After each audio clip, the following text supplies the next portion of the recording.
Do you believe in reincarnation? Today's story is about the relationship between a mother-in-law and daughter-in-law bound by the deeds of their past lives.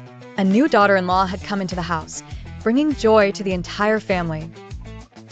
Being the youngest daughter-in-law, everyone treated her like a daughter. No major or minor task in the house was done without her opinion. Seeing her wisdom, the in-laws even transferred some property in her name. But then, the true nature of the daughter-in-law emerged. Gradually, she began to torment the entire household. She troubled her father-in-law so much that he, in despair, took his own life, and one day, she also threw the elderly mother-in-law out of the house. The poor mother-in-law sat alone, hungry and thirsty, in a desolate forest. Tears streamed down her face, and her heart was filled with just one question.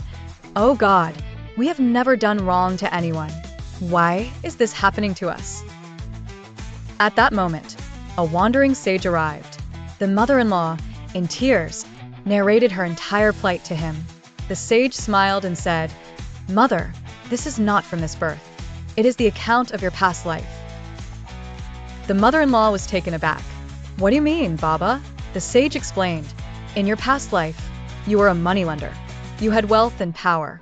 You lent money to poor farmers at interest and took their land as collateral. At that time, your daughter-in-law's husband, a farmer, came to you for a loan. When he couldn't repay it on time, you humiliated him greatly. Out of shame and disgrace, he took his own life. His wife, your current daughter-in-law, died of hunger with her children. At the time of her death, she vowed to take revenge on you in her next life, and see, that very soul has come back as your daughter-in-law today." The sage took a deep breath and said, "Mother, this is the cycle of karma. The accounts of every birth must be settled one day. Taking revenge does not benefit anyone. Therefore, the true path is forgiveness and atonement." Friends, this story teaches us that our deeds never go in vain. If we do injustice to someone today, we will have to face the consequences sooner or later. So always perform good deeds in life and treat others justly. Say, Radha Radha.